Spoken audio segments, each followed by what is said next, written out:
When I was just a little girl, I asked my mother, what will I be?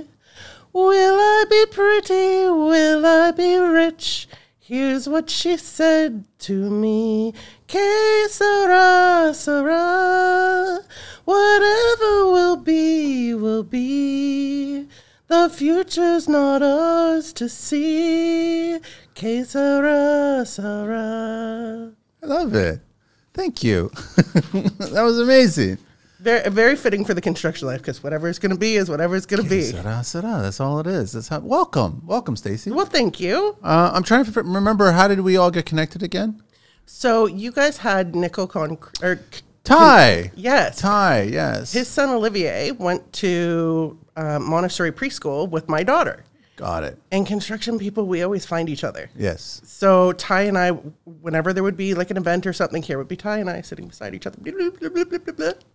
He's a great guy. I'm going to get him back on the show. He's always got a bunch of stories to share as well. So. Oh, he's an amazing person. But I'm so glad that he introduced us, and now here you are. And thank you for opening the show up with the nerve-wracking way we do things. There's no budget here for a theme song, so we just get our guests to do it. That's how it is. Well, it loosens people up a bit too, right? It was good. That was beautiful. That was great. Thank you so much. Well, thank you. So, okay, so I got to do a little bit of just shouting out, and just a shout out to Ty, first of all. You know, absolutely. He does amazing work, and I've had a few beers and sat down with him, and we talk construction. Like you said, we speak our own language, right? So you can always ramble on for hours and hours and hours, and so great guy. We'll get him back on the show. I want to shout out to RBS _ concrete, Louis over there, and you know, cold season, concrete coming up, and the guys are just working the trucks all the time. So I got his hoodie on today.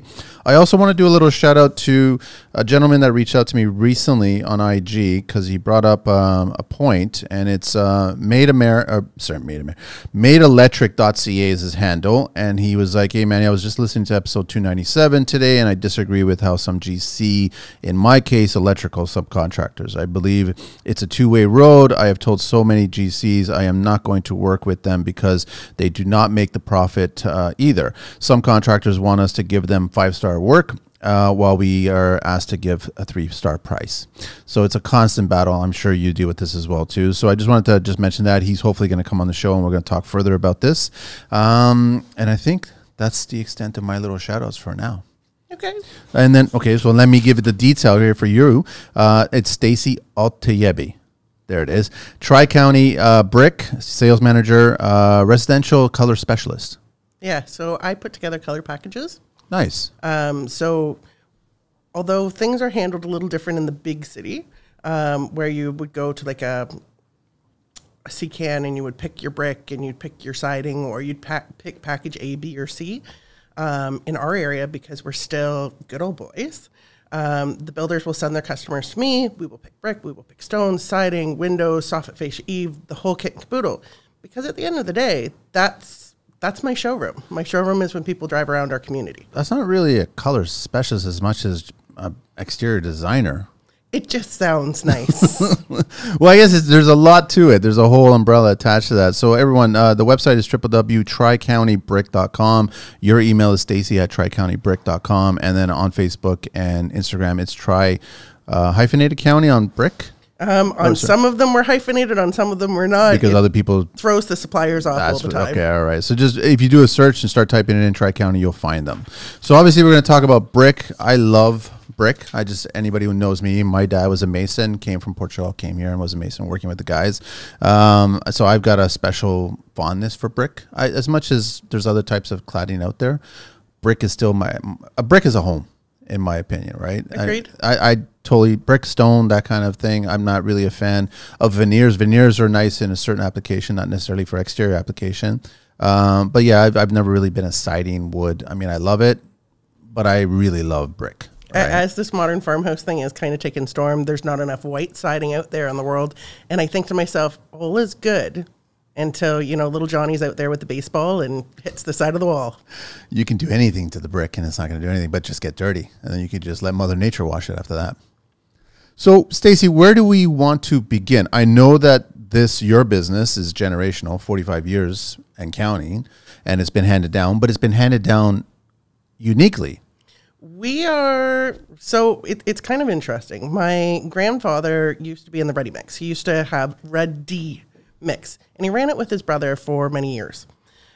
He had a heart attack, so it was time in order to slow down a little bit. Decided to try his hand at home building, and then he's kind of looking over at these brick guys and going, wait a minute, there's a real market for this. So this would have been in Stratford, or? No, this was Clinton. Clinton, okay. So my grandfather started in Clinton, Ontario. We grew and grew and grew. When my grandfather passed away back in 87, that kind of took down the big overall company. So today there is my aunt who runs Tri-County Clinton, and there's my brother and I who run Tri-County Stratford. So 2 women and a man. 2 women and a man. In a male-dominated material industry. Absolutely. Because, I mean, if you walk into any other brick suppliers, it's kind of hard-pressed to find women, and they're helping us out, right? Absolutely. Yeah. And, I mean, my grandmother, she was involved with the company as well.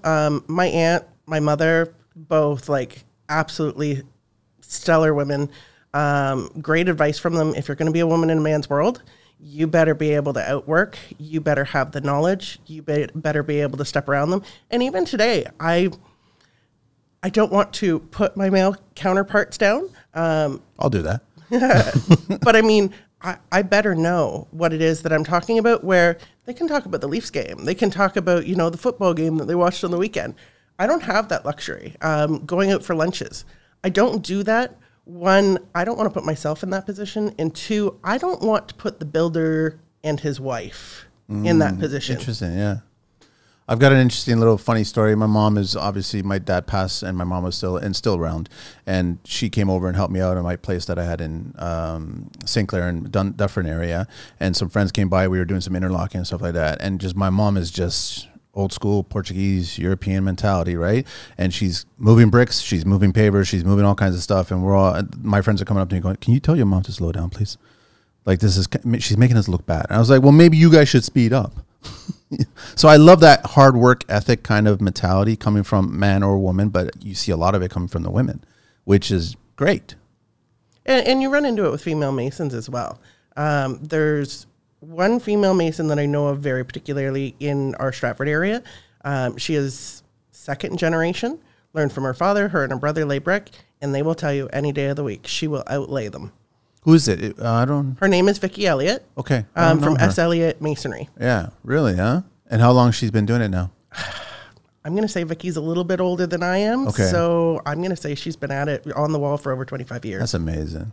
Love it. And she's a total baddie. Has kids of her own, like kind of stepped away from it when she had her kids, and just as quickly was back up on the wall. And she will outperform those guys laying brick any day of the week. I'm always fascinated, man or woman, getting it. Brick is not easy. It's not. Selling it, handling it, mason, like, it's not easy. That's one of the hard ones out of all of them there. And I'm always fascinated why someone would choose that and why they go there. But I think it goes back to the love. Like, it's just, you take a rectangular object and you can shape it and it turns into a home when it's a finished product. Like, you've got hundreds and thousands of bricks in there and they're done right, and you can do certain details, and you look at old school, the way it was done. There's a certain love attached to it when it's completed. Like, you can walk away from it and you're passing the last pass on it and everything's look beautiful, the joints and everything. It's a different appreciation. It is. And I mean, masons, and I mean, just like any trade, they chirp each other like crazy. It's just when it's exterior, you can see it all. Yes. But there's a brotherhood there too. So, I mean, it's chirping with love. I love it. So where do you want to begin this little journey? Because I definitely want to dive deep into this and how it all got started and what you're doing and what's going on. And what's the flavor of the year these days? Are we going back to those original bricks, or are we still doing the larger? No matter what, it's going to be larger. And what's really kind of funny about that is larger brick is a Canadian thing. I know it is. What are they called again? The PR or there was Premier Plus, but there's also max size brick. Yeah. At one point in time, there was brick that was coming out of Indiana that they called elite size, but all 3.9 bricks to the square foot. And even at that, there's metric jumbos. There's 3 bricks to the square foot that come out of Shouldice. I don't like it. I like original smaller brick. It looks nicer. This is what it all comes down to. If we go back in history, brick, when you paid your mason, you were paying him by the brick. Yeah, I know. So if you can go from Ontario size, which is 6 bricks to the square foot, to 3.9, guess what? You can pay your masons less money because you're paying them by the brick. So here in Canada, we have these great big brick, but you're right. You travel down into like Georgia, and they have the most beautiful brick houses. Not here. And beautifully laid. Beautifully laid. Yeah. I guess, so who would have chosen that? Would it have been homeowner driven or GC driven? It would have been the brick companies figuring out that when it came to the builders that, yeah, they'll buy the bigger brick. So if you're making bricks larger, it costs the same? You're using basically the same amount of clay, right? Yeah, that's what I'm thinking. So, but I mean, today, if you look at like the price of a brick, you know, you're actually paying more for an Ontario size brick than what you are paying for your max size or your Premier Plus brick. Why, Stacey? Why is that? Just the way that it is. Just supply and demand? Supply and demand.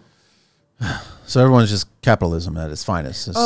If you want to talk capitalism. Sure, because you have a business and you're dealing with it. And I'm trying to remember, I can't for the life of me remember what my dad told me back in the 80s, what a cost of the brick was back then. It was pennies, right? It would have been pennies. You would have been paying like 30, 40 cents. Yes. Brick today? Brick today, it all depends on what exactly you're buying. So if we're going Ontario size, which is a smaller, which is generally about 2 1/8 high. Ontario, you're probably paying around at least $1.20 for a brick. And I mean, some of the brick they're now importing from overseas because the manufacturers here, you know, they'll do the runs in order to, you know, do a little fill in here. But Ontario isn't spec'd. It's not metric, so they don't use it in commercial. This is North America. We deal with.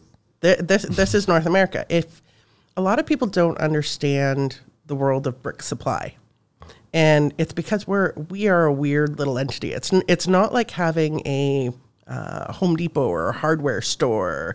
It's a weird kind of group of people. We all know each other because we've probably all been at it for in and around the same time. So back in the 50s, that's when we started seeing the tunnel kilns come into play.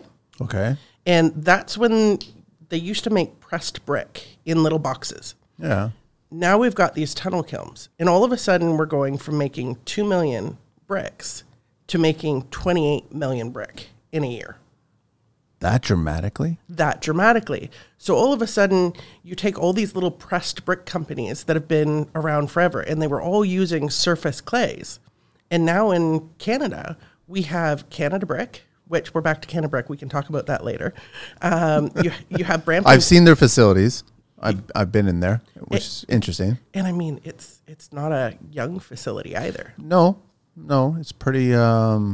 It's cool. I love those facilities. They're kind of yeah. They're really really neat. Yeah. And then you've got Shaw Brick, which is out on the east coast of Canada. Those are the only 3 clay brick producers. Now, I think we have one in Alberta. I think IXL has a little facility, but I think for the most part, they're just importing these days. Is it all the raw material still coming from Canada, or are we importing raw material? Raw material here in Canada. Yeah, that's what I thought it was. That's what I really loved about it, is that we're still digging our own raw material and using it and building our own bricks. And those bricks are still being shipped down south as well, too.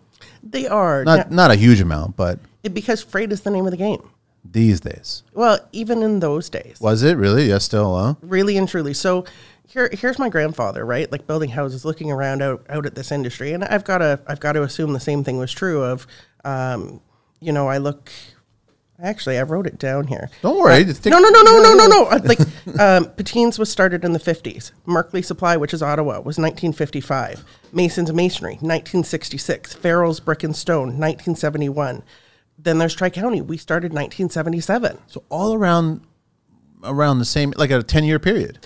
You've got these, all of a sudden, you don't have these itty-bitty little pressed brick that is being made. Now you've got these tunnel kilns. And as I said, you go from 2 million to 28 million. And I mean, they don't have the infrastructure. They don't know how to do this. So, you know, you start looking around and you start making deals. So my grandfather, he was quite famous. He would take brick and import it up on CN rail cars. And he would sell it right out of the CN rail car because there was such a demand for it back in the early 80s. You'd have the pallets right on the cart? Oh, it would be coming off like Really? nothing because you couldn't find brick. And then finally Canada Brick came to him and they're like, listen, we need you to sell our brick. So here's what we're going to do. We're going to put some territories in place. Yeah. You can sell the brick. This is how much you can make doing it, but we really need you in order to support the Canadian clay. Smart. Smart. But as time has gone on, so we're talking about capitalism. As time has gone on, you know, it's not the same people that were there on the corporate level. So Canada Brick, Brampton Brick, it's not the same people that started the company. Did the sharks come in? Is that what happened? That's kind of what's happened is we're still out there, you know, giving her hell. We're still out there like, you know, we want to get this up on the wall. And we're not necessarily out there saying like, hey, you know, buy your brick from me because, you know, I can sell it for the cheapest.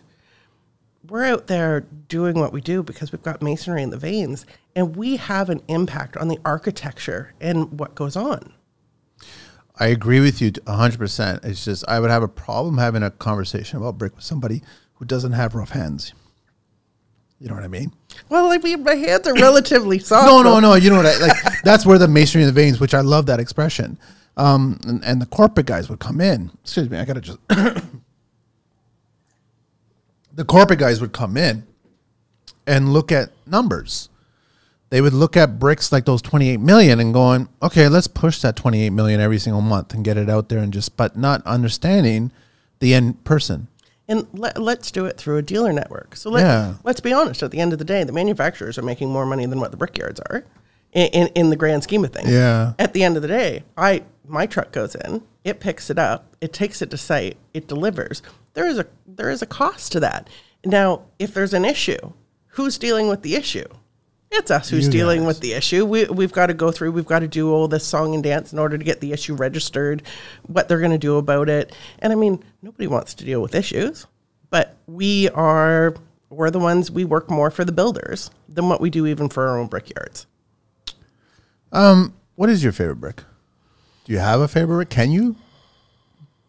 It changes. I am so basic. There's not one go-to brick that you've always. If you wanna talk stone.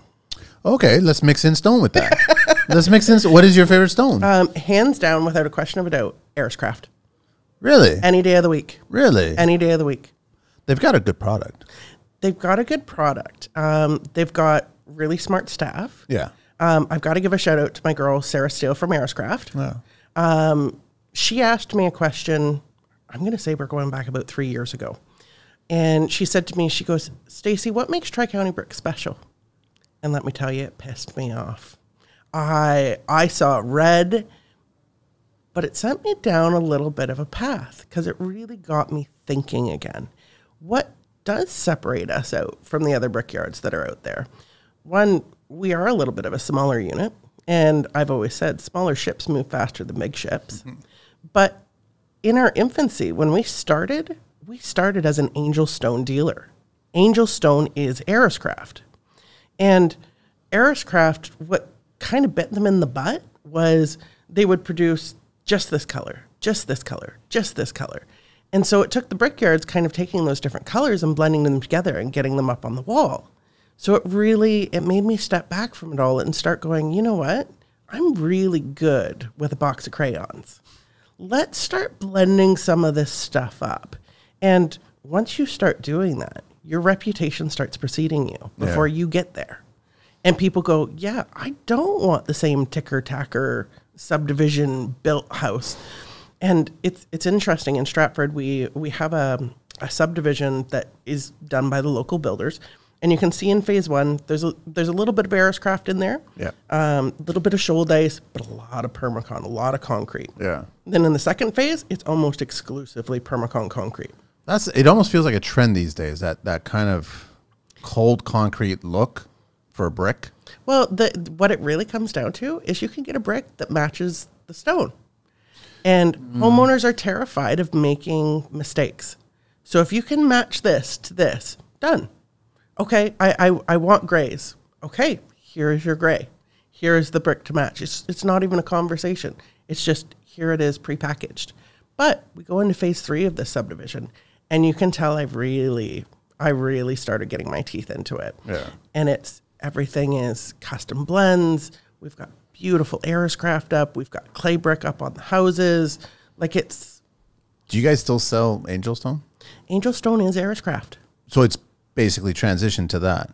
I know Angel Stone from the 50s and 60s, I don't know why it became popular back then. It's because it was out there. Okay. Right. So Ariscraft, Angel Stone, is not concrete.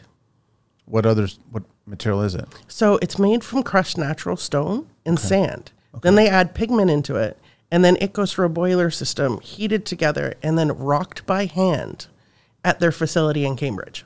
Oh, wow. I didn't know that. It is as close to natural stone as you are going to get before going into natural stone. So it works. You can take a chisel to it, chisel the ends off it. You want to create a whole new look on the face. I have had masons take the brick hammers and they slam the faces of the stone. Completely different stone. So you would lean towards that instead of a traditional common brick kind of thing?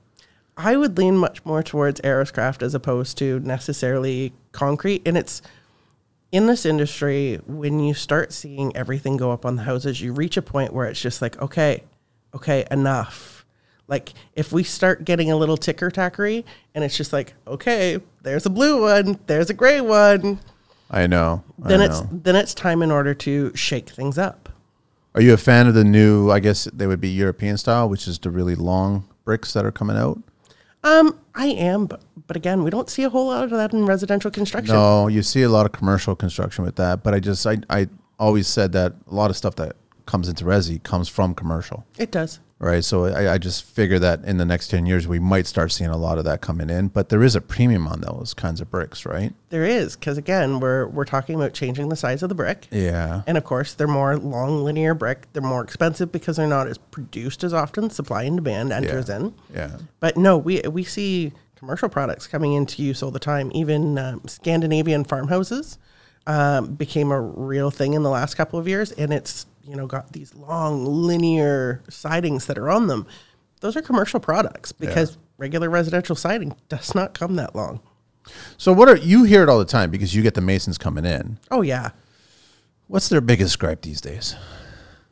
What's the go-to that you constantly hear, like Monday through Friday through Saturday? Labor. So that's the biggest problem in this whole industry. It is. Right. And not everybody's jumping into masonry. No. Because you've got to pay your dues. You do. You're right. And a lot of the kids don't want to pay their dues, and they've heard all the horror stories about paying those dues. But you also got to find, I love that there is a big chunk of younger generation going into brick, but I don't think it's as much as any other trade out there. No, I think the world of masonry, and I mean, it's always kind of been this way. It's your grandfather was a mason, your father was a mason, now you're a mason. There is a love that is passed from generation to generation that, we are going to work hard. And that's the thing, is you work hard as a mason. You even work harder in the winter months that are fast approaching us, right? You Absolutely. start getting into tents and propane and heating, and then you got to be careful, safety and all kinds of stuff, and make sure that everything's properly done, because if it's not curing properly, then it's just nightmares, potentials of nightmares. That's all it is. Even fighting with the builders to leave the propane on, because propane's not cheap. No, I know, and that's the other thing too. So you got to have security while you're there the whole time, and it's all throughout. It's not when you just lay it. We all know that it's got to cure, and it still takes time to cure, and a month's worth, right? So it's just and this is Canada. I've had so many people from outside of this country. Do you guys still brick in the winter? Of course we do. You're not going to get a bunch of masons just sticking around, just doing nothing. They're going to work. They have to work. No, but we've always said there's a marked slowdown. So January, February, March, at Tri-County, we've always said, we're just paying the light bill. That is all we are doing for those 3 months. Our builders are still very much building, but they're not building at the same rate. And a lot of it comes down to, they're not stupid people. They know that propane is an extra cost. They know that, having the masons tarp up is an extra cost. Yeah. You have to. I really want to ask you about, how was the transition? I mean, your grandfather and everybody, they built the business a certain way. Obviously, you guys improved it and innovated it. What kinds of things did you guys tackle when you first started looking at, I guess, opportunities? So when my brother and I really came into it, so my parents have been retired now for roughly 10 years. Okay.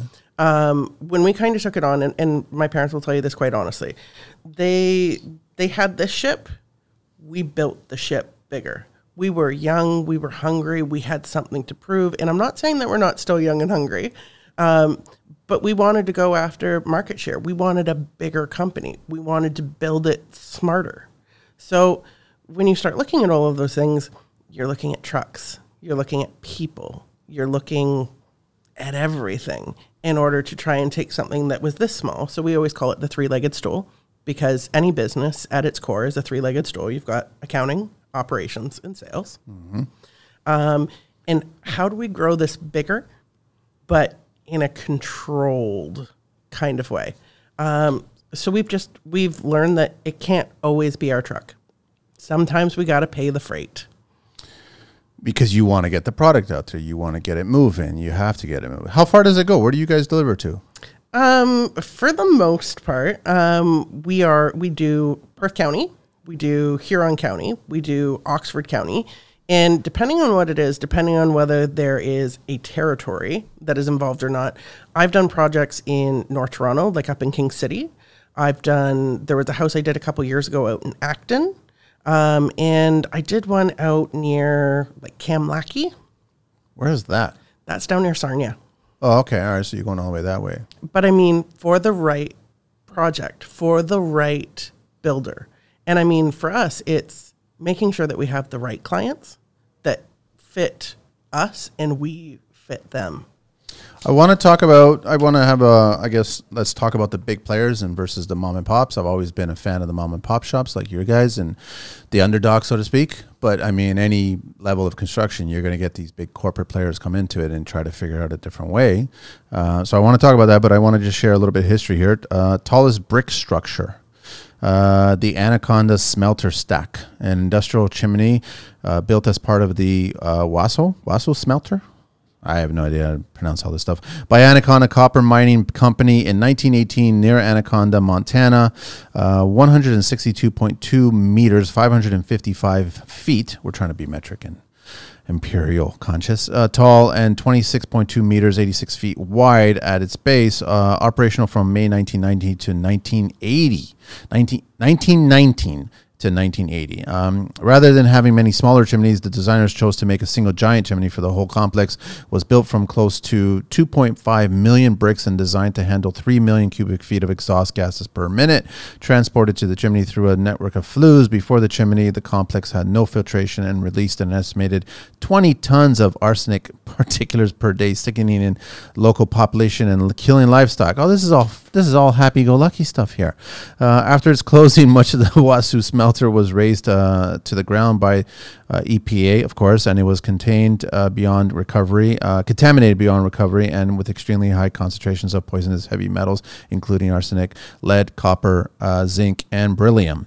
The local campaign to make it a historical site saved the stack from being demolished, but visitors can only gaze at it from a distance, and the surrounding area is still too toxic for people to enter. I didn't even know that. That's Montana. All right, so that's a little bit of history. How is it playing in the corporate world? Is it fun? So here's the thing. There is no brickyard that is technically corporately owned. They're still small. We are still all family owned. When you take, and I mean, that's right down to Masons. That's right out to Patines. That's right out to Farrell. Like, it's still, there is, and I think it's because nobody would actually want us. Is that why you think it is? Really? Well, there's such tradition. There is such a tradition, right? And as I always come back to, it's in the veins. But all of us have had to find ways in order to diversify. So some of those companies, they do landscaping. Some of those companies, they do roofing and drywall.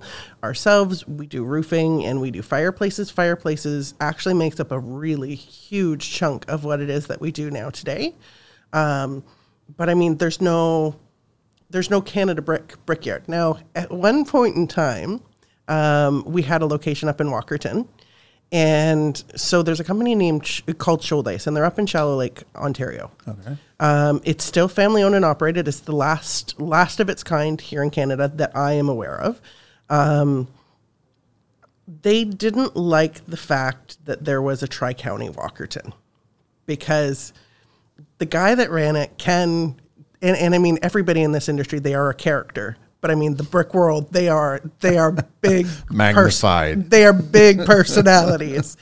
And Ken could sell ice to Eskimos. So he was bringing up brick from a company called Belden Brick, which is out of Canton, Ohio. Okay. One of the oldest companies. He was bringing brick up from them, selling it up there in Walkerton. Nobody could figure out why or how, because Belden brick is not an inexpensive brick. And I mean, you add in the freight, and it's really not an inexpensive brick. So what I call Daddy Shouldice decided that he wanted to purchase it, and he opened up Shouldice Design Center. Okay. Well, it wasn't very long after he passed away that the boys sold it off. And there's a difference between being in manufacturing, and there's a difference in being a brick hustler. And it's a lot of these companies in their infancy, what they kind of figured out is you don't just want to sell the brick. The brick is a part of what we do, but you've got sills, angles, masonry, ties, poly, tar, weeper vents, all of these things that go in. And if you can make a business out of going out to that house, measuring it all up, shipping the brick out to site, and you're selling it to the builder, you're not selling it to the trade, there's some money to be made in that. Right? And there's money to be made in the smaller communities where they're not being serviced. Like Stratford is not Toronto. No. And it hopefully will never be Toronto. No, there's an awful lot of people from Toronto that seem to be moving west. Yeah, you bring up a really good point. I wonder how many masons or crews, or I guess this is more dictated by the clients, they're actually bricking the homes properly. Like you talked about all the other little components that are attached to just that single brick. There's still a proper way of doing weepers, sills, and all kinds of those details. Are they still doing it, or are they kind of pulling back a tiny bit because the customers don't want to spend all that extra little cost on, we'd rather just leave a hole here for a weeper instead of actually putting a weeper grill or anything like that, or having a proper 4-inch limestone sill, or like that, having a full piece instead of joints, and all kinds of things like that. Is that where they cut corners? No. They don't? No. And I think what it ultimately comes down to is we are one part of the building envelope that nobody understands. Yes, you are. Very good for bringing that up. Yeah, yes, you are very much. So the masons, they've been taught how to do it and how to do it properly. So you don't end up with when you're in a small town, and I mean, I'll say small town, but you've got, Stratford, you've got London, which still has that small town, feel to it. Everybody knows each other. Everybody knows each other's work. The fly-by-nighter does not work because, your reputation will catch up to you. And that'll be it. So you see that. Oh, yes. And do they come in though? Like the cash guys or something like that? They'll come in and try to get jobs, or? I think we're going to. So we haven't seen it so much in the last couple of years. But you see it all the time here.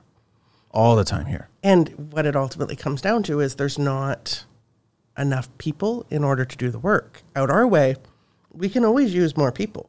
But as things start to lean out a little bit, as there is less building that is going on, the boom is effectively over, we're going to start seeing people get hungry. And when people start to get hungry, that's when you start seeing those guys start to travel in. Yeah.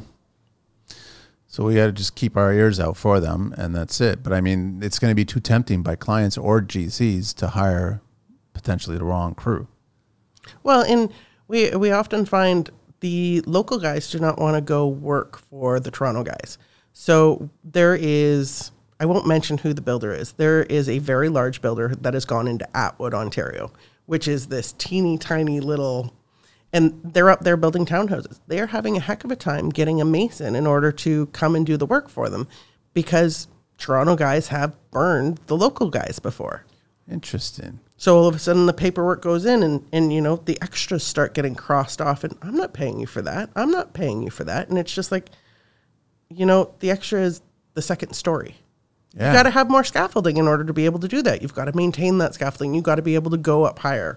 So they're not even taking care of the crews and then just burn me once and that's it. Exactly. But in Toronto, you burn a crew, who cares? You're on the next. In our neck of the woods in Perth County, this mason is related to this mason, is related to this mason. I'm liking the small town. And it all ties back because Yeah. there would have been one mason that started them. Are you guys keeping up with the med? I mean, I can only assume the last 2 years has been insane. So if you talk to my girl, Anna at Canada Brick on the order desk, she'll tell you there was definitely times over the last few years where there was emails coming in at 1 o'clock in the morning. And this comes down to how I am built. And I am built just a little bit different. I am aware at the end of the day, if I can't put brick on site, if I can't put masonry on site, that mason doesn't eat. Because it's not just me who's short, it's everyone across the board who is short. So here I would be going around all of my builders, and I mean, typically it's been like pizza delivery gone cold. You know, okay, here's the house, here's what's on it. Yeah, just go and measure. You could, you know, no blueprints. Yeah, right. Just go and do your thing. Cowboy, I know. It totally is in our neck of the woods, right? Because nobody really thinks about us. They want to think about pretty tile. So here I am going around all of my builders, and I'm like, listen, this is the situation. This is where we are at. I know that this is not typically something that we have to ask you for, but I need you to send me through all of your plans. I need you to tell me approximately when windows are going to come, because windows were such a big issue that I could basically say, okay, the windows are going in. Yep, then we're going to need brick next, right? Trying to think ahead of them and how they think. Send me all your blueprints. So here would be me, and I would get home from work around 5:30 at night, have dinner with my husband and my daughter, 7:30 until 1, 2 o'clock in the morning, issuing purchase orders through, knowing that if I did not issue that purchase order right then and there, that we were going to be 16 weeks to 6 months out from being able to get brick. And at the grand scheme of things, you've got these great big monster track builders in Toronto that gobble up the brick like it's going out of style. Like we're a drop in the bucket by comparison to what goes on in Toronto. But at the end of the day, it is me who has to be able to look at those masons and say, sorry, I can't get you product. And right now, I'm sure you've been hearing this, there's a Portland shortage that's going on. Yeah. That Portland shortage affects masonry. In order to be able to get... When did it begin? So I'm going to say about 2 years ago, federal white kind of went out. There was no federal white masonry in order to be had. So it was just like, okay, you know, not a big deal. Federal white, except for the fact that here we are in the world of modern farmhouse where everybody wanted white mortar. Everyone wants white mortar, yeah. So it even affected at the manufacturer level because they can't get their hands on federal white Portland in order to be able to produce federal white concrete, brick, stone, all the rest of it. Then I'm going to say we came around into this spring, and that's when Portland really kind of hit the fan. And I always say, you know, the beauty of Tri-County is that we are such a small ship that we can redirect our sales. Yeah. As soon as I got a whiff, a sniff, anything of it, I turned to my shipper and I said, this is what we're going to do. We're going to order 2 loads of masonry. Every single Monday, you're going to set something into your Outlook, and you are going to order 2 loads of masonry in order to land into this yard. And he's just like, oh, I don't know about this. I'm going to have to talk to your brother. He's what, concerned that you're going to stock? Just concerned. Where the hell are we going to put all of this? Yeah. So then I went to my brother, and my brother's just like, no, we can't do that. Like they're just going to like cancel them off. I'm like, no, I need you to call our rep from St. Mary's Cement, and you need to have this conversation with them about how all of this is going to flow for the next few months. And sure enough, we started putting in 2 POs every single Monday, 2 truckloads in order to come and land in. So as I'm looking around at like my competition in the industry, one of the big brickyards that I know of, they have 4 yards. They were getting 1 truckload in order to service all 4 yards. And here's little old Tri-County sitting all high on the hog because these trucks are now rolling in with the masonry. Now, the trick with all of this, and you have to be really careful, is I can't just turn around and sell that out through the back door because, one, there's not enough money in masonry in order to run the truck. No.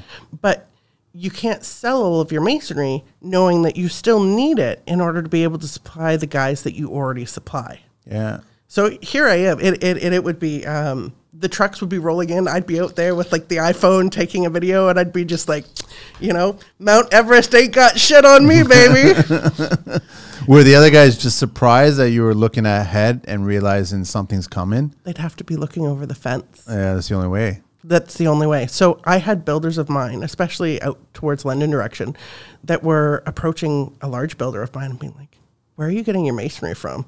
And he just basically laughed and laughed. And he's going, if you ain't buying your brick from her, she ain't selling your masonry, buddy. So they were envious at that time. And then you didn't have a shortage at all. And we didn't have a shortage at all. We did not run out of masonry. Other yards, they were having, in order to switch over to premix, they were having to hook on to another manufacturer in order to try and pull their product. But this Portland shortage extends all the way across North America. This is not just a Canada issue. It's just, you've got to be able to move when you got to move. And for me, at the end of the day, it's all about, I know that Mason needs to put food on his table. If I don't do my job, he can't do his job. And what kills me is I'm not a peacock, right? I am not one of those people that I'm going around and I'm telling people, hey, you got brick because I was up till 1 o'clock in the morning. And it's to my detriment, and I know it because I've been told it many times over. But it's, I want to do what I do. I want to do it to the best of my ability. You know the circle. You know how it's almost like a mortarboard. Like, you are still feeding the mason what they need to do their job, so then they can have a successful, productive day, and then go home to their families, and then come back and do it all over again and all over again, over and over. We're really and truly. So, I mean, we've done all kinds of different training and stuff over the years. And one of the things that I talk about with my brother, passion, best at, and profitability. Mm-hmm. And you've got to lead with passion. You've got to figure out what you can be best at. And if that means that if I say that my boom truck is going to be there to deliver shingles at 2 o'clock, come hell or high water, that boom truck will be on site at 2 o'clock. It is going to do what it is supposed to do because we honor our word. Good for you guys. Do you know how to lay brick? I do not. No, don't get me wrong. Listen, my dad was a mason. He tried to teach me. I couldn't pick it up. And I would get a smack on the head every time I tried, and he just didn't understand how I couldn't pick it up. And it was the one thing I couldn't. And I still, to this day, I can try to do it, but I don't want to do it because I'll put everybody else that's a real skill, tradesperson 100%. to shame, right? They'll just roll their eyes and go, get away from me, Manny. Like, I know and I get it. There's an art to it. There is. Yeah. There's an art, but I mean, there are times where I look over and I just go, what a life. What a life. Because, I mean, you're there with a crew. You're not typically, unless you're in restoration, you're there with a crew. You're working with like the same men and women day in, day out. You're working on the line. Everybody's just doing what usually you got the tunes cranked up. And that's how I can always tell whether it's a happy job site or not. The music? No, whether guys are singing. It's true. The happiest employees are the ones that are singing. That's very, very true. And so, here they are, they're laying on the line and, they're talking bullshit all day. It's not, and sometimes I think they're there and they're just kind of thinking of ways in order to mess with people. We have one mason, and I mean, everybody knows him down in our area. I call him Crazy Carlos. Him and his brother Manny, beautiful masons. The things that I have seen them do with brick and stones over the years, I'm a fan. I'm an absolute fan. But they're just a little rough around the edges. And there have been times where, if we forget like a 3-foot angle, he will take the 17'6" garage door and chop it? And he will chop it because he knows we need to run a transport truck in order to get it there. You can't hang that out the back of a pickup truck. He'll do that on purpose. Oh, you know what? He's gotten better with age. I'm laughing because it's kind of something I would do as well too, right? But I mean, but it's just like You think to yourself, like, is this what they're doing? Are they just like laying on the wall all day, just thinking like, okay, I know, what it is? I know how I'm going to get them. They're so good at laying bricks, they can just do it in their sleep that their mind starts to wander, and they're like, okay, what are we going to, well, we're going to sing, we're going to shit talk, we're going to do all kinds of, what are we going to do for lunch? We're going to figure this out, come up with the jokes, all that. Their mind is just spinning because they're laying bricks perfectly. They're like, we got this. We totally got, and the crew has got this. Absolutely. And everybody knows their role. From the guy who's mixing the mortar to the guy that's laying the brick in the wall, to the guy who's running the Zoom boom around to the back of the house and getting the scaffold staged, ready to go. Like, it runs like a well-oiled machine. Yeah, it is. Are you seeing all the crews that you're seeing? Are they that group of older and then that group of much younger and nobody in between? We've got a really good mix of all of it. I'll be honest with you. I think the pandemic took a lot of the good old boys. They left? They left. For good, huh? Yeah. They're like, I'm tickling retirement. I'm going to get out of here now. Yeah. Good for them. I mean, they want to go enjoy life. Absolutely. Right? You earned it. You had one of the hardest trades out there. You've done a lot of work. You can drive around different neighborhoods. I did that. I did that. I did that.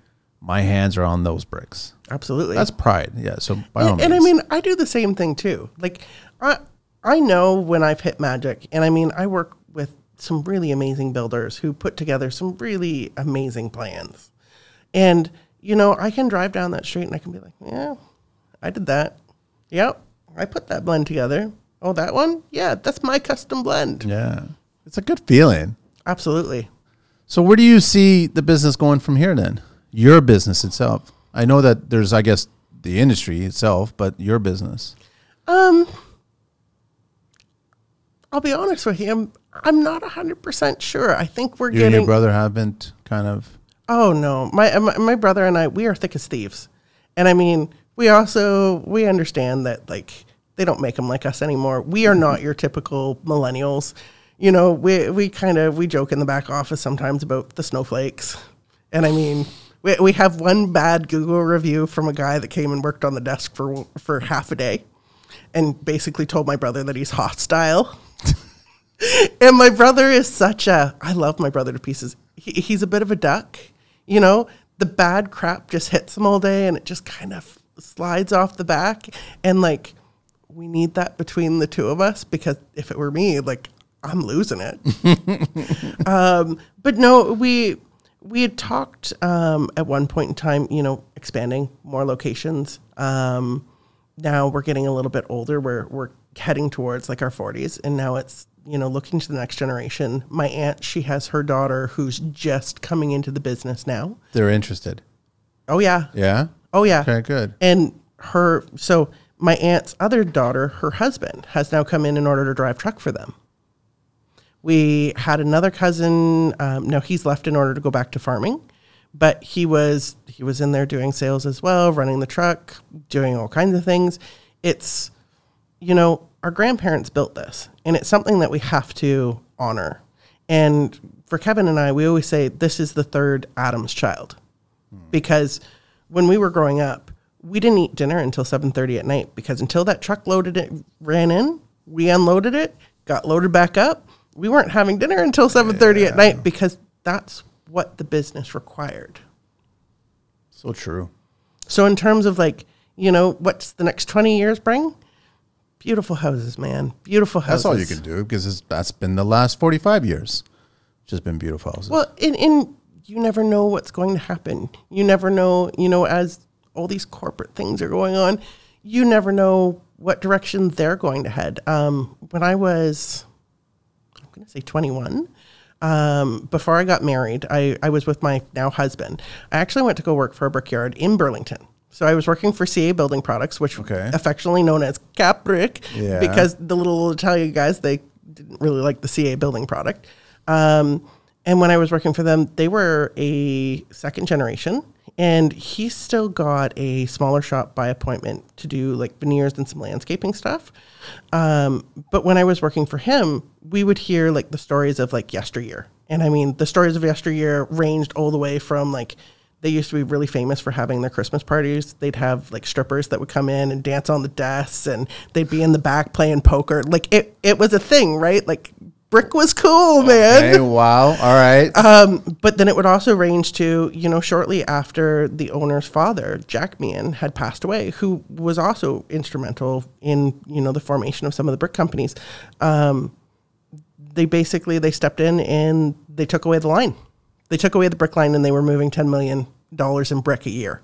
So you figure at moving $10 million worth of brick, just brick, per year, the number of salespeople, the number of people in logistics, the number of people in accounting that you now have to let go because somebody in corporate made a decision. Wow. So, I mean, we're a wily bunch. We are resourceful. Justifiably. And we're resilient. Yeah. But, I mean, there's always so much that is going on. And whether it be from the manufacturer side, whether it be from the builder side, whether it be developers that are coming in from like out of town. And I mean, when those developers come in, they bring their builders, and those builders are just like, well, I got a relationship over here. And it's just like, okay, but you're building houses in this community. And I always say, I look at the sales guy that I work with. He has 2 young kids. They play hockey, they play baseball. They are involved in everything. We will sponsor some of those teams as well. But when he gets paid at the end of the day, his dollars go back into our community.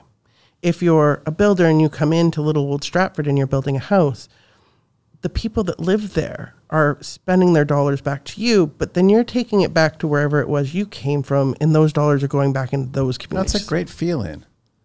It's a very, very good feeling. Right? I like all that. Local supports local. Yeah, which is great. And it doesn't happen all that often because corporate gobbles up local. And it does. But I mean, we've all kind of found each other in the world of construction, right?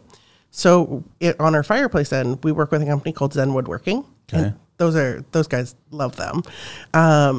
True tradespeople, like, you throw something weird at them and they're just like, yeah, we'll figure it out. We'll figure it out. We're here for, you want to do a furniture kick? Yeah, let's do it. Never done it before, but we'll figure it out. But they're local guys, and we work with them because they're not some big, corporate entity. My brother, when he was growing up, he was really good friends with this guy, Tony Culleton of Culleton Carpentry. Okay. So any of these like little jobs where, you get those clients now that don't just want you to come in and install the fireplace. They want you to install the tile that goes around it. They want the mantle. So you got to be able to have people within your local vicinity that are going to do what it is that they're going to say. And that makes it really easy for local to support local. So, Stacey, you're dealing with everybody. You're dealing with the masons, the GCs, the architects, the homeowners. Favorite to least favorite group? Who do you like dealing with? Who you are not a fan of dealing with so much? I like everyone. Yeah. Good answer. Some of the stuff is, but what it is that I'm ideally looking for is I am looking for our ideal client. No matter who, whether it's a mason, whether it's a builder, if you're sitting there to me and you want to chew on price and chew it down all the way to the floor, you're not necessarily my client. But if you step in and you say, this is what I want to build, this is what my vision is, I don't care whether it's a skirt or whether it's a full house. Let's go. Let's do something. Let's talk about it. And a lot of my builders, like, bless them, they will talk me up before the homeowner ever comes into me, because the exterior is the part that everybody has the hard time with. They've changed carpets, they've painted, they've done a kitchen, whatever it happens to be. And I mean, nobody ever sees that. But the outside, you do it once, you do it right, and if you cock it up, it's such a commitment. It is. And I guess nobody really wants to be responsible for that commitment. Fully. I'm in. I know, but you are. You're up for the challenge on that, right? Because you've seen it. And it's not that you're dismissing it. Like, every house is a different opportunity to actually try. Here, this is the best. These are the best options. This is the color selection that we think we should go with here. But versus homeowners, they're really on the fence because it's such a commitment. And I'll always start with, like, hey, if you got any inspiration, or if you've been driving around, if you have anything, like, send it through to me, because oftentimes I can see something that they're not necessarily seeing. Sure. Like, do they like things calm? Do they like things with a little bit more range? They're picking all the same style, different colors, but they're picking all the same style. And then it allows me, in order to go back and kind of put together some ideas, because I've now gotten a vision into what it is that they're seeing. Because I'm a believer, like in the price of like brick or in the price of stones, at least, everything's basically within $1 a square foot. It's not dramatic. So whatever you're choosing, unless you're something exotic. Yeah, if you're really outside the realm, yeah, or if you're going into like natural stone, but most people building in a subdivision, everything's within $1 a square foot. Pick what it is that you want. That's very, very true. And let's not just create a ticker-tacker world. You're and me on the same wavelength here, because I get so frustrated. But I mean, do you not get so dejected where it's like they've chosen the safest way to present their brick, and then you're kind of slightly disappointed as a result? I do run into those customers, so it's kind of funny because things are always cyclical. Yeah. I talked about that subdivision in Stratford where they're now into like phase 3. So I remember distinctly in like phase 1, there wasn't a whole lot of this stone going up. And so on one of them, I convinced one of the builders, let's throw some black in there. Let's throw like a 10, 15%. And it wasn't something new. It was stuff that was, being done in other areas. But once we did that one and threw the black in, all of a sudden you start seeing it like phase 2, phase 3. Everybody's. Then in phase 2, there was, I was working with one of the project managers from Hyde Construction, Robin. And we were taking a couple of stones and we're like, okay, let's blend these 2 stones like up in together.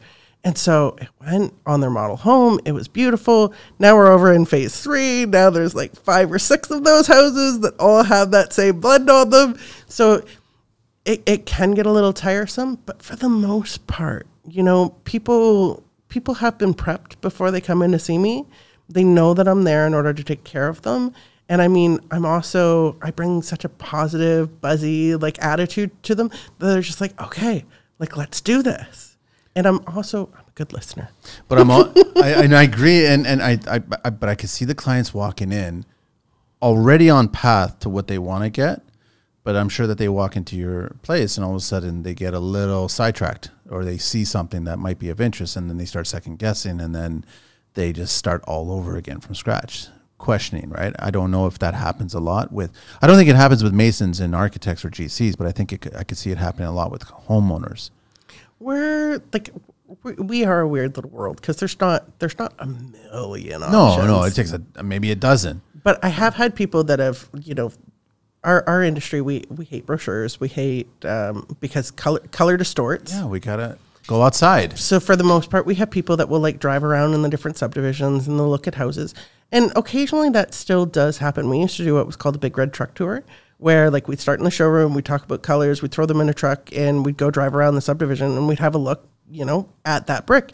And it was great because I could listen to husband and wife at the same time, and I'm being very kind of quiet, and then somebody will make some type of a comment, and then I'll kind of feed off of that. Well, why do you feel that way? Are you seeing it being too busy? Is it looking too flat? I'm a very good question asker. And people are generally, when you have them in a vehicle, they tend to be a little bit more vulnerable. Yes. That they'll tell you what's really going on in their head. There's a destination to get to, and they're curious about what's this place going to look like, or what should we ask? What are the answers going to possibly be? But they've been prepped before they come to see me. Stacey is 3rd generation. She knows what it is that she's talking about. I have little rules, and my guys always give me a hard time, my brother included. And he's just like, Stace, I will never understand for the life of me how it is that you can say to people, you're getting a little circus freaky, without them getting offended. And it's just like, sometimes you got to tell them the truth. I give my brother such a hard time because one of the last color selections that he had done, and I mean, this goes back quite a number of years. This house sits on this little corner. Homeowners came in. It has like taupe stone on it. It has like a red brick. It has a burgundy front door. It's got an orange roof and peach siding. And he's just like, Stace, that's what they picked. And I'm like, Kevin, you have a responsibility here. That's not a good selection. No, but my brother's very much like, okay, fill your boots. And I'm just like, no. Because at the end of the day, I know that is my showroom. Yeah. You're going to go back there and go, I built that. I had a hand in that. And the great thing is when I custom blend, I know that my competition can't have their client like go for a drive and have a look at this house and be like, oh, I love that. Because then they got to try and figure out what it is that it did. A little bit of OBC talk here. Masonry veneer. Masonry veneer wall consists of a non-structural layer of masonry. Do you guys get into the veneers? We do. Yeah. I guess it gets popular nowadays. Yeah. People, maybe they're mixing siding with veneers instead of full bricks. We find it more in like Interior. renovation market. Okay, renovation. We do a lot for interior, but it's in terms of exterior veneer. Usually renovation project, people that have siding on their house, they're ripping off the siding. They want to add a little skirt of stone. Obviously, they don't have the brick ledge in order to do it. Veneer. It's just the best way. So, yeah, typically brick, stone, manufactured stone. The element behind the veneer is structure and maybe masonry concrete, timber, or metal frame. Masonry veneer with airspace. You're carrying all the details, right? There's the you got all that stuff, right? Because there's a proper way of doing the veneers as well, too, right? So, so basically, you have the airspace, which is an anchored veneer system. Masonry veneer attached directly to the backing of a so-called adhere veneer. Masonry veneer must consist of solid masonry units. Are all your veneers coming from full bricks, or are they all being manufactured just the face of the bricks, or is it a blend of both? Vast majority manufactured. Yeah, it's really. But back in the early days, they used to be cutting the bricks off, right? They used to be cutting the bricks But then off. it's such a waste. They'd have like, even when I worked at Cap, they had a little like saw house with like a cutting wheel, and they would manufacture all of their thin stone veneer, or all of their thin like brick veneer. They would buy at Reclaims, which is kind of a dying breed on its own. But there are some natural stone veneers that you do buy, and there's plenty of those companies that are out there. But for the most part, like the ones that are screw onto the wall, that's all man-made. It's all man-made, right? If masonry veneer is installed over wood frame, at least 25 millimeter of airspace is required behind the veneer. Masonry veneer less than 90 millimeters thick must have unraked joints. And if the masonry units are required to be individually supported by structural backing, they must conform to CSA standards designed of masonry structures. I want to ask you, what's the trowel of choice these days? Still a lot of Rose Boys in our backyard. Really, huh? It's a nice trowel. It is. It's a beautiful trowel. But you get a lot of like, oh, I don't really need that. I guess posh, would it be a right or wrong word for it? Because everyone, I guess Marshalltown, like... It kind of comes down to what it is that you grew up on, what you were trained on. Rose, they've got like their guarantee, and don't ask me what that guarantee is because it's been a while. But I mean, trowels, you're not replacing them once a year. That's yours for your life. That's yours for your life, and you've got this one, and you use this when you're doing this, and you've got this one, and you use this when you're doing this, and I've got another company out of kind of the London area. They actually make like little hand tools. They're called Jawbone tools. Okay. And they make them with the recycled plastic handles, so you can get it with pink, white, blue, green, and a couple different sizes in rhino. They've got the little slickers that they make, and they've got a gooseneck. So they manufacture all these tools, and the reason why they've done them in all the different colors is so that they can yell at the laborer, "Hey, give me that one with the blue handle." Well, that's the easiest way to learn it. Absolutely. And pick it up from there. I just know a lot of brickies out there, and you know, I'll give a shout out to Danny. They're out in Montreal, and he's going to come here soon. His crew is like, they just lay bricks. They don't necessarily keep their trowels perfectly pristine clean, but then you get other masons here. Why is your trowel so dirty? It should always be kept perfectly clean. And then, you know, their mindset is like, wait a minute, what's the wall look like? What's the brick look like? What's everything look like? And I get it. I understand it. But I think there's a lot of pride in the actual tool. Like at the end of the day, your tool should still look good. And it's almost nerve-wracking to see certain masons beating up the trowel, I guess, so to speak. You know, like, and some of them, you see them like tapping the brick with the back end. Yeah. But I mean, you think about it through anything. If you think about yourself, even growing up, I'm sure that there are things that your father had said to you. This is the way you do it. And well, why? Because this is the way that we do it. Right? Same thing. You didn't answer my question. The same thing when it comes to masons, right? Yes. Whoever the big cheese was, whoever started all of these masons kind of coming down, this is the way they did it. So therefore, this is how they taught their laborers to do it. Those laborers went on to become bricklayers. So therefore, this is how they do it. And any labor that comes up underneath them, this is how they do it. Teaching a young person to get into masonry, it's really not about describing it to it. It's more about watching the person do it, right? You can kind of get more from it instead of someone trying. I don't know, just describing how I still think magically how some masons can wield that mortar on that trowel and defy gravity, so to speak. And if you try to describe that to somebody who doesn't know how to do it, it's very difficult. But if you try to show it to them, they can eventually pick it up. It may take a little while, but they'll eventually pick it up, right? To me, it's kind of like Mr. Miyagi. Yeah. Right? You start wax on, wax off. Okay. It is. We're going to start with mixing the mortar. And I mean, you're going to learn pretty quickly if you don't mix that mortar the way that it's supposed to be mixed. Those masons are not going to let you live it down. You will hear that. So then how do you stack it up on the wall? Okay, this is how you stack it up on the wall. Now, okay, now you're on the wall. Now you understand why it was that it was stacked this way. Now you understand the different properties of the masonry if it's not mixed properly. So, okay, now we're going to get you on the line. Okay, now watch me. I'm going to show you. Yep, this is how we butter it. Yep, this is how we install it. Okay, you did it wrong. This is what was wrong.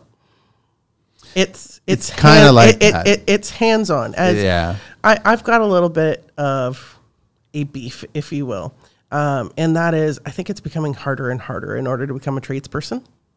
We look at a lot of the immigrants that are now coming into the country. Yeah. They don't necessarily know how to read and write. Yeah. Well, I don't care if you can read or write. Can you lay a brick? And they probably can. You know, outside of Canada, and if you go into Europe and Middle East, whatever, there's a lot of concrete brick work going on. And not just concrete. So my husband being Egyptian, I've been to Egypt. I have seen the red clay brick. They are using it for fillers in the wall. You don't see like stick construction the way that we have over here. It doesn't exist there. No, my husband looks at it and he's just like, what is this? How could a house cost this much in Canada? And it's just, well, honey, that's just kind of the way that it is. And he's like, my family's villa, like there is no wood that is in this. And it's just like, well, okay, honey, I don't know what you want. And this house will always be here. It's never going to go anywhere. Absolutely. Yes. So do you have a lot of hope for the generation coming in? Or is like I go back to what we talked about earlier. It's just like this is one of the hardest trades to get in. Not everybody wants to get in. Some people look at it like get in this because you could be making 60, 70, get up to 100K, no problem in 1 year, 2-3 years into the business. If you're good, if you pay your dues and you learn your lessons and then you're able to wield that trowel, you can make that kind of coin. You are going to be working on a hard environment, scaffolding, job sites, winter, weather, but you'll be making some serious money. I think there is hope for the next generation. And I think that's, Masons breeding it into each other. But when I look towards the larger city centers where, it's not so old school, that like working hard, and don't get me wrong, like I'm not trying to like trash the people of Toronto. No, I'll do that. But I mean, it's a different way of life. Like yes. Out in the smaller community, it's still like, we're going to work hard for a living and this is what we're going to do. And, it's not that, oh, you gotta go to Harvard, you got to go off and you got to be a lawyer. That's the end all be all. We still have shop class in our area.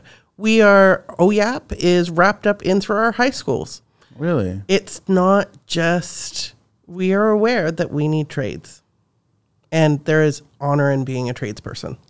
There's lots of good guys that I know and girls that are here in Toronto, as you know, like the Brick Chick can do an amazing work. And I'm a total fan. I've been following her on Instagram forever. She's amazing. She's absolutely amazing. She's finishing up that granite wall right now, that's not an easy task. Like that's skill on top of skill, right? It's a different set of muscles. Yeah. Masons have a different set of muscles. Yeah. So she's holding her own way more than a lot of the guys out there. But I mean, you also have Ewan from Renaissance and you also have Ian from Gale Force.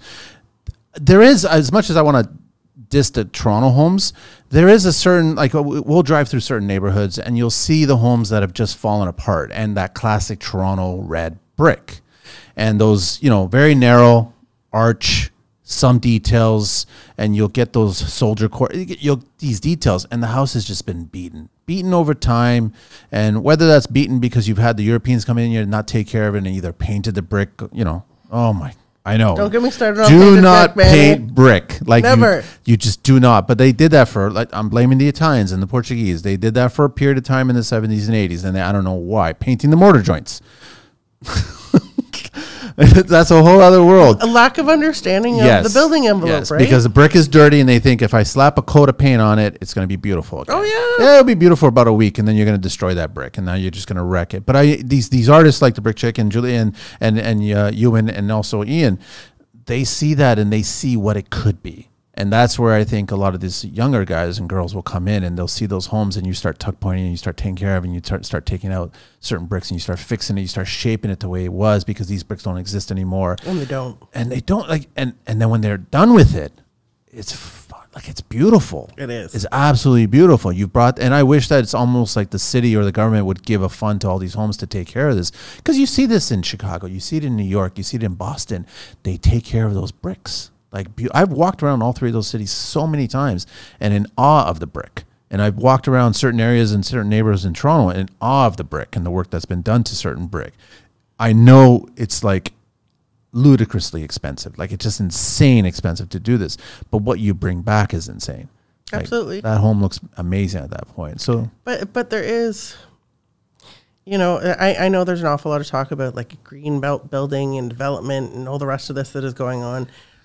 You know, there's this big push on, you know, we've got to put in like multi-residential. I know Ancaster, where I currently live, part of the reason why I live in Ancaster is it's still got that small town feel. And that's what I love. But I'm now kind of watching this development come in. And although there was these agreements that were kind of put in place when Ancaster amalgamated, now it's just like you've got companies that want to come in and put up 7-story like skyscrapers. have they started? Not yet. Next year. Where they keep fighting it back and forth, right? The developers want this, and, you know, the city comes back and they say, nah, you know, technically by plan you can only do this. And then there's kind of this middle ground, and the guy that we just got in for council, he's really big into, you know, preservation for what it is, where I'm not sure that the guy that was just going out necessarily felt the same way. But you look at those neighborhoods in Toronto and you go, where are you going to put all those people? Those beautiful homes that you and I love that have those beautiful red bricks and yellow bricks? You know where it's going to go. I do. Like, that's the unfortunate thing is I don't agree with it, first of all. I almost wish the city would spend a little bit of money that they waste on every other thing and 3D model a neighborhood. Show me what that row of homes on that street would look like as a triplex on every single one. And then show that to the people. And I think you will have up arms in the air saying, I don't know if I'm completely sold on this anymore. I think you've got to be careful about how much you give or allow, because what if every single home does do that? I get it that people can't afford homes and you can't park them on a plot and then build their dream home, but they can afford a floor. And that's what they're trying to sell. And I'm like, yeah, but you're not looking at the cause and effect of the neighborhood and what's going to happen as a result of that. So if you're adding 2 more dwellings on top of the single dwelling, you're adding 2 more vehicles per lot. What's that congestion going to be like? You're just assuming everybody's on a bicycle. You're assuming everybody's on public. You're assuming it's a single person living in each floor. There are a lot of assumptions here, which I don't think is going to be the case because it's open to everybody's interpretation. It's going to probably be a family on every single floor. It's probably going to be 1 more extra car on every single road. Well, and don't even think single family, because I can tell you, you know, I always say we've got a lot of Brampton dollars that are coming west. Okay. You know, a lot of, because they figured out they can sell their house in Brampton and they can buy like 3 houses into London for that same kind of dollars. I've got to give credit where credit is due, because let me tell you, Indian immigrants, very, very smart. We are going to take 2 or 3 families and we are going to put them in a home. We are all going to work together, and then we are going to buy another home, and then you can go live in that home, and then you can go live in that home. Wasn't that the model of the 60s and 70s? It probably was. I mean, the Europeans coming here, wasn't that?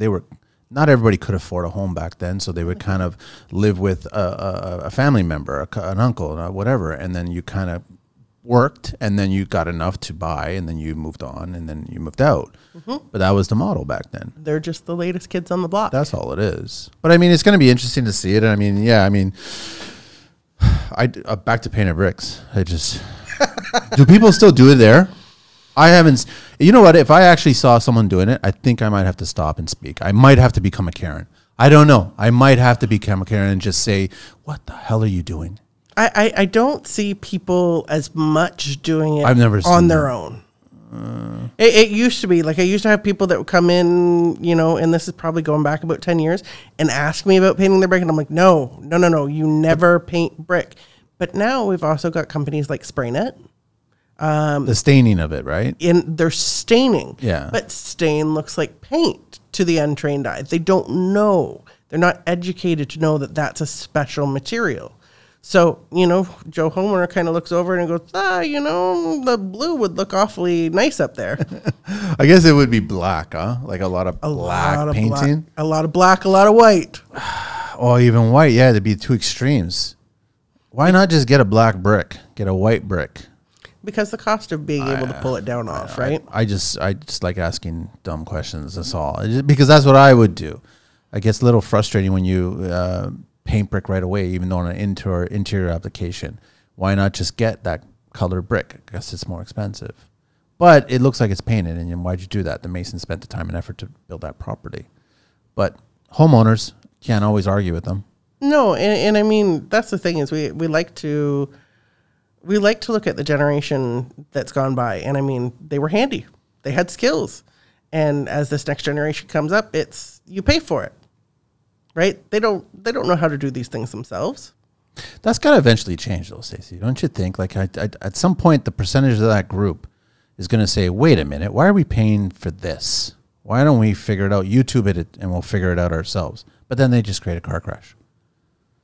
Here's the thing, and this is one of the things that I've always learned, and you know, my mother has kind of drilled it into me over the years. You've got time, or you've got money. And I mean, I guess if you got the time, then you can do it yourself. But if you don't have the time, then you're making money. You're going to have to pay someone else. That's just how it is.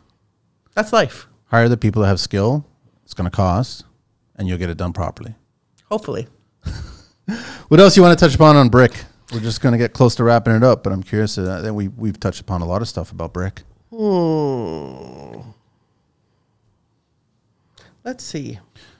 Do people buy a lot of 4-inch limestone sills, full pieces? Or is that just too expensive these days? I'm going to say there's still that 10%. I changed all mine. I had that original concrete 2.5-inch whatever split face, 2 pieces on a 2-foot wide window. Here's the important part, Manny. This is what I need to know because this is what separates the men and the boys. I'm getting nervous. In one piece or installed in 2 pieces? I went as far as there was one window that I needed a 10-footer, and I did it in one piece. I didn't do a joint on a single one. Every single one was 4-inch, rock-faced, proper drip edge on them already, full 6-inch depth. And I didn't have the vehicle to transport a 10-foot piece of steel that long, but I did it. I figured it out. I actually built a little platform to put it in my vehicle so I can rest it on a flat surface while I transported it to get to it. And I put that, and that was on a second story too. Oh, wow. Because as much as there's artists out there that know how to do the control joint properly and do the caulking and do all that stuff, I just don't think sills should have joints in them. No, I had this argument. There was a builder that went into Listowel, Ontario, Toronto builder from Newmarket. And I remember sitting down in their office with them, and we were going down through product. We were talking about Indiana limestone sill. And they're just like, oh, we've always used like these little sills that are like 32 inches. And I'm just like, Cringe. Yeah. Oh, absolutely cringing at them. And he's just like, you're telling me that's garbage? And I'm just like, I'm telling you that's garbage. And he goes, I've even got it on my own personal house. I'm like, that's garbage. And I remember I had a couple of friends. They had built with an Oakville builder. Okay. Very large size Oakville builder, shall we say, down in Kitchener. And in phase 1, they had used these little sills. Little 3-foot pieces or 32 inch? Okay. Underneath the front door. The water was getting in, buckled all the floors. Now in phase 2, 3, 4, 5, whatever phase they're on now they're using like granite that they're importing from China. And then all the rest is still these little 3-footers, but at least they stopped the problem as far as the water coming in through the front door. I've always used a full piece, and if it's to match the house and it's rock faced, and then I've scribed whatever decking material that was there or whatever is going to go there, it's going to get scribed to the stone. So it just like, and obviously it's got the slope on it, right? A proper slope, not a dramatic slope, just because you just make sure, guaranteed, just drop it like this on 45 degrees or something. No, not that crazy, but I can see some guys doing that on a hard 30 degree, which is too much. 5, 7 degrees, that's where you want to, and then the water runoff, but it's never failed. The point is, and plus this is a front door. This is the first impression. So when you see it from the street, it looks beautiful. Once you come closer and you knock on the door, it looks beautiful. You don't want to see a controlled joint. You don't want to see nothing. And no, to me, it's just. I even ran into this with a builder that I'm really, really good friends. We're like peas and carrots. He builds like 50 plus houses a year, and I mean, I watched this guy go from under 20 up to 50 in a very short period of time. He started doing these modern builds, so he wanted to be able to use like flat sills. Easiest way to do it, because it's a problem getting them up out of Indiana with flat faces on them. Yeah, it's premium. It's a premium, but guess how many of them break on the way? So he wanted to use these flat face sills. So we found reversible ones, but I had to have the conversation with him, and I'm just like, listen, all your thresholds, we are going to use full pieces of sill. Okay, no, if that's what you say I got to do. And I'm just like, do you want to pay for the floors to buckle? No, I don't want to pay for the floors to buckle. Then okay, this is what we're going to use for the thresholds. All the rest of them, you want to use the little guys? Okay, don't love it, but okay. I really wish we could just get rid of the little ones. So do I, but it's become it's a norm now. It's become the norm. And I mean, here's even the thing with that. All of the limestone sills that you see all across, the GTA, Toronto, everywhere, they're all coming out of Indiana. Bloomfield, Indiana. What's funny, Stacey, is that the sills are getting smaller and the bricks are getting longer. And at some point, you're going to get a mason, grab them, and go, is this a brick or a sill? Then it shouldn't be a sill if you're asking that question, because a sill should be length. Absolutely. Right? It should just be one piece. That's just a mandatory. That's how it should be. It's irksome for me, unless you're putting it like onto a concrete patio. It's irksome for me when I see people put in like a 10-foot patio door, because I'm already going to myself, there's going to be a joint. You can't put a sill. I know. You're going to have to do a joint. And what's really holding it from the top? And at some point in time, somebody's coming in and out of that patio door, that is going to give way. And we know this because, hey, we as human beings have been around in the world long enough. We know nobody is going around inspecting the windows every year in order to make sure that, there's a little bead of caulk that is running over top, or that mortar joint hasn't fallen out. I know the chiropractor that I go to in Burlington, his building, not even 10 years old, maybe 10 years old, somewhere in there. Caulk's still there? No, he's got holes in between, like where the sills are all touching, and I tell him every time I go, he's like, oh yeah, I don't know, I saw that, Oh, it's back to cost thing. Let me share the last segment here. Green Book Talk. Maximum fines and the largest OSHA fines. Any idea how high these can get? No idea. In the millions. Maximum fines. So as of July 1st, 2022, maximum fines for OSHA violations have raised. Before July 1st, maximum fines were locked in at $100K. After July 1st, the maximum fine for individuals like supervisors and workers is $500K and up to 12 months imprisonment. Directors and officers is $1.5 million and up to 12 months imprisonment. Corporations is $1.5 million. To date, the largest OSHA fine ever imposed was $1.05 million. Fine against Vale Canada Limited in 2013 after the deaths of 2 workers in a Sudbury mine. Wow, so it's good that they've increased all these things. The maximum fine at the time for the corporation was $500,000 per count. However, Vale and ICO, a corporation Vale purchased, had more than 11 prior convictions of OSHA violations. Vale also required to pay a victim fine surcharge of 25%, bringing the total to over $1.3 million. Wow. It's always bad when someone passes away on a job site. So, Stacey, I think we've covered quite a bit before I get into 12 questions of construction. Well, can we talk about a little bit about safety? Yes, please. So here's my thing. I'm a believer we are all responsible for ourselves. Yes. At the end of the day, it is a bad day. I don't care who you are when the workers don't come home. Yeah. I was always trained when you come off a porch top, because, we measure the houses. You come off the porch top, use the stairs or you use the boards. Don't jump off the porch top. If there is a Zoom boom on site, you never walk under the Zoom boom. As far as the front porch, if the front porch is not poured, you don't know what's under there. Be very, very careful where it is that you step.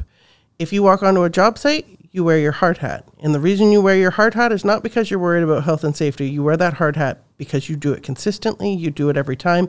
And if that job site gets shut down, you are not responsible. There is a line, though, as an employer, there is a line where, there's a certain amount of, you have to trust your employees when you send them off into the world. Yeah. That if they choose not to wear a hard hat, why should I be fined? If they choose not to wear their work boots and, I don't necessarily catch it, am I supposed to, COVID protocol here and, inspect you, make sure that you're okay, take your temperature? Why should I, as an employer, be responsible for that? Now, don't get me wrong. You get into mining, okay. We're not talking dangerous environments. Yeah, we're talking about things that go boom here. Mm-hmm. But I mean, if we're talking about new home construction and whatnot, there is a certain amount of, you got to be responsible for yourself. I am not your mom. I am not going to call you up. Don't forget to wear your hard hat today. I have an expectation. We are going to talk about it every once in a while. But why am I getting fined because you're a dumbass? My biggest problem are clients. The freedoms that they have regarding the ministry and what they're allowed to do and not do, and have their kids roaming around, walking around a job site. We're all familiar with it when you get on a job site. We have eyes behind our head most of the time, and we can see where things are not perfectly safe. Or there is moments of when you're doing construction, you got to remove safety railings, you got to remove certain elements to get new finish elements in there. So there's items that you can get hurt from. But homeowners are allowed to freely walk around with their stilettos and the kids in their shoes and not even think, or even walk around with no hard hats. They're allowed to do that. I'm against that 100%. I'm against it 100% too, but I believe it has to be a conversation. And I mean, as we are surrounded by introverts in this generation, you kind of got to get over it. You got to be able to talk about money. You got to be able to talk about safety. Listen, when you come to the house, this is when you are going to come to the house. These days, this is who is going to be on site, or this is not going to be who's on site. I'm also a believer, when you as a tradesperson leave the site at the end of the night, you should be leaving it in pristine condition. Yes. Because that really shows a reflection of, if this is the shit that you leave on the floor, what shit have you done in my wall? Clean it up. Clean it up before you leave. Absolutely. Start the next day fresh.